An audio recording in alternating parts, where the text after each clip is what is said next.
नमस्ते। दुनिया के कई देश आज घटती आबादी से जूझ रहे हैं। इटली, जापान, रूस, दक्षिण कोरिया जैसे मुल्क अपनी आने वाली पीढ़ियों के लिए तरस रहे हैं। वहाँ डिलीवरी रूम खाली पड़े हैं। सरकारें पैसा देकर भी लोगों से बच्चे पैदा करने की गुहार लगा रही है। हालात तो ऐसे हो चुके हैं कि कई देशों में अस्तित्व का संकट खड़ा हो गया है।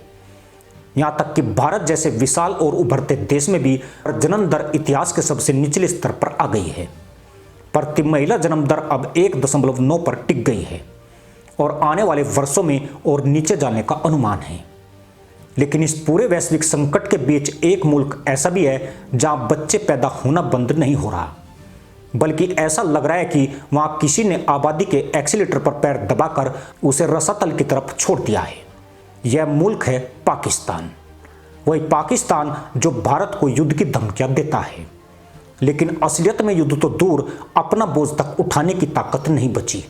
दुनिया जहां जनसंख्या घटने से डर रही है, पाकिस्तान वहां इतनी तेजी से बढ़ रहा है कि जैसे भारत के हाथों ठुकने से पहले अपनी कब्र खुद खोद लेने पर आमादा हो। हालत यह है कि पाकिस्तान की पूरी व्यवस्था आबादी के बोझ में चरमराने लगी है। जिस देश की अर्थव्यवस्था पहले ही वेंटिलेटर पर पड़ी हो, जहां महंगाई, कर्ज और भूख एक साथ हाहाकार मचा रहे हो, वहां अगर आबादी रॉकेट की स्पीड से बढ़ेगी तो नतीजा सिर्फ एक ही है, बर्बादी। दुनिया के 33वें नंबर का देश क्षेत्रफल में आबादी के मामले में 5वें नंबर पर पहुंच चुका है और रफ्तार ऐसी है कि आने वाले 5 सालों में 30 करोड़ और 2050 तक 40 करोड़ का आंकड़ा छूने वाला है। दुनिया का 33वां सबसे बड़ा देश, लेकिन आबादी के मामले में 5वें नंबर पर बैठा पाकिस्तान अब अपने ही लोगों के दबाव से टूटने की रफ्तार पकड़ चुका है। कराची से लेकर लाहौर, पेशावर से लेकर रावलपिंडी और क्वेटा तक हर शहर का हाल ऐसा है कि थोड़ी सी बारिश भी बाढ़ जैसे हालात पैदा कर देती है, क्योंकि शहरों की क्षमता खत्म हो चुकी है। सीवर सिस्टम दम तोड़ चुका है।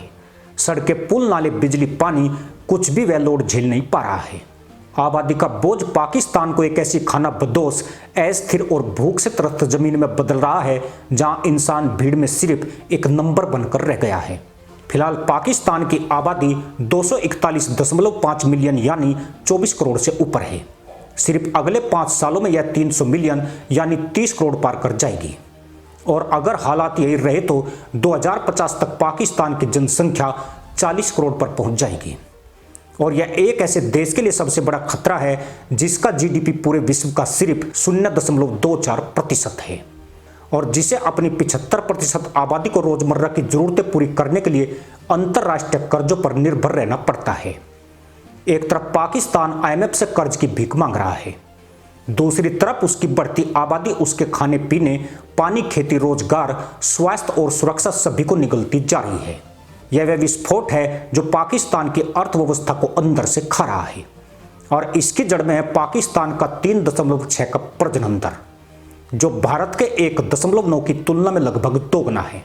यानी मुल्ला जी बच्चे पैदा करने में पूरा जोर लगा रहे हैं। दुनिया परिवर्तन के दौर से गुजर रही है। दक्षिण एशिया से लेकर यूरोप और चीन तक हर जगह जनसंख्या की गति घट रही है। चीन की जनसंख्या आज घटने लगी है।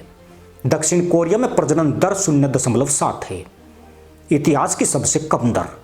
यूरोप के कई देश मजदूरों की कमी से जूझ रहे हैं, लेकिन पाकिस्तान वो देश है जहां न सिर्फ प्रजनन दर बढ़ रही है, बल्कि वहां समाज का एक बड़ा हिस्सा जिम्मेदारी से भागता हुआ, कट्टरता से संचालित और शिक्षा से वीन होकर आबादी को एक हथियार समझकर पैदा करता जा रहा है। यह रफ्तार अब सिर्फ पाकिस्तान या दक्षिण एशिया की समस्या नहीं रही, यह आने वाले वर्षों में दुनिया के लिए एक सिक्योरिटी थ्रेट बन सकती है, क्योंकि भूख, गरीबी, बेरोजगारी और असंतुलित समाज आतंकवाद को जन्म देता है और पाकिस्तान पहले इस आग की फैक्ट्री बन चुका है। रिपोर्ट बताती है कि पाकिस्तान की 40% से अधिक आबादी निर्धन है और इसी निर्धनता के बीच हर साल 50 लाख नए बच्चे पैदा हो रहे हैं। चिकित्सा सेवाओं की हालत इतनी खराब है कि गर्भधारण और बच्चे पैदा करने की प्रक्रिया में हर साल 11,000 मुल्लाइन मौत के मुंह में चली जाती है। पाकिस्तान में गर्भ निरोधक साधनों के इस्तेमाल की दर सिर्फ 25% है, जबकि भारत में यही दर 66% से ज्यादा है। लेकिन पाकिस्तान में समस्या सिर्फ जागरूकता की कमी नहीं है, वहां की कट्टर धार्मिक लामबंदी ने गर्भ निरोधकों को हराम घोषित कर दिया है। पाकिस्तान में पोलियो की दवाओं तक का विरोध होता है और इसी जालत का नतीजा है कि आज दुनिया में सबसे ज़्यादा पोलियो केस पाकिस्तान से सामने आते हैं। दुनिया जहां महामारी के बाद आधुनिक हेल्थ केयर की बात कर रही है, वहीं पाकिस्तान बेसिक वैक्सीन को भी दुश्मन का एजेंडा समझकर कुचल देता है। एक ऐसा देश जहां बच्चे भूख से तड़पते हैं, मुल्लाइन अस्पतालों की दहलीज पर मरती है, वहां हर साल 50 लाख नए बच्चे पैदा होना किसी देश की मजबूती नहीं बल्कि उसकी बर्बादी का बीज है।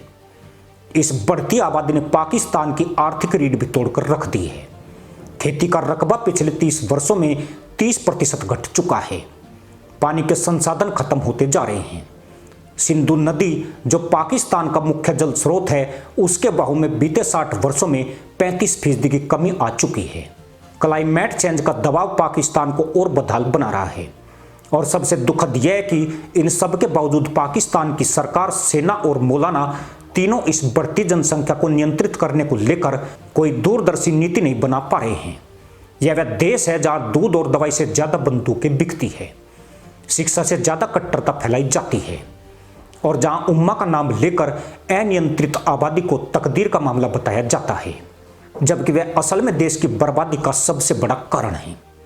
पाकिस्तान में बढ़ती आबादी का सबसे खतरनाक पहलू यही है कि इस देश में युवाओं की संख्या तेजी से बढ़ रही है। 60% से ज्यादा आबादी 25 वर्ष से कम उम्र की है। यह उन देशों में अच्छा माना जाता है जहां रोजगार, शिक्षा और विकास हो रहा हो, लेकिन पाकिस्तान में यह यंग पॉपुलेशन एक टाइम बम है, क्योंकि पाकिस्तान की अर्थव्यवस्था में हर साल सिर्फ 6 से 8 लाख रोजगार पैदा होते हैं, जबकि नौकरी मांगने वालों की संख्या 30 लाख से भी ज्यादा है। 2023 में पाकिस्तान की बेरोजगारी 10% थी, लेकिन युवाओं में यह दर 35% से ऊपर पहुंच चुकी है। ये वही युवा हैं जिन्हें वहां की कट्टर मजहबी फैक्ट्रियां, मदरसों और आतंकी संगठनों द्वारा ब्रेन वॉश किया जाता है और भूखे बेरोजगार शिक्षाविहीन युवा आतंकवाद का सबसे आसान शिकार बनते हैं। यह सिर्फ पाकिस्तान के लिए खतरा नहीं बल्कि भारत के लिए भी सुरक्षा चुनौती है। पाकिस्तान में भोजन का संकट तेजी से गहराता जा रहा है। देश की 40% से ज्यादा आबादी को खाना पूरी तरह नहीं मिलता। 5 साल से कम उम्र के 40% बच्चे कुपोषित हैं। यह वह देश है जहां 27% बच्चे स्टैंडर्ड ग्रोथ का शिकार हैं, यानी कद और वजन उम्र के अनुसार विकसित नहीं होता। और फिर भी वहां के समाज में जन्म दर पर कोई नियंत्रण नहीं, जैसे बढ़ती आबादी गरीबी का इलाज हो, जबकि सही मायनों में इसी आबादी ने देश को गरीबी से भीख तक पहुंचा दिया है। पाकिस्तान खुद ही कह चुका है कि उसे अगले 20 वर्षों में सिर्फ खाने के लिए, सिर्फ पेट भरने के लिए कृषि उत्पादन में 70% की वृद्धि करनी होगी। और यह असंभव है क्योंकि जमीन घट रही है, पानी सूख रहा है और हालात डूबते जहाज जैसे हो चुके हैं। दुनिया में भविष्य उन देशों का है जहां आबादी कम लेकिन कुशल है। भारत आज दुनिया में सबसे बड़ा वर्कफोर्स बनकर उभर रहा है, क्योंकि यहाँ की आबादी नियंत्रित गति से बढ़ रही है और युवा शिक्षा और कौशल से लैस है। वहीं पाकिस्तान अव्यवस्थित, अराजक और अनियंत्रित भीड़ में बदलता जा रहा है। यह वह देश है जो खुद को इस्लामिक दुनिया का नेता कहता है, लेकिन अपने ही बच्चों को दूध, शिक्षा और दवाई नहीं दे पा रहा है। यह वही देश है जो भारत से मुकाबले का सपना देखता है, जबकि वहीं उसकी आधी आबादी आज भी अंधविश्वास, कट्टरता और गरीबी में फंसी है। सच यही है, पाकिस्तान अपने बोझ से दबने वाला है।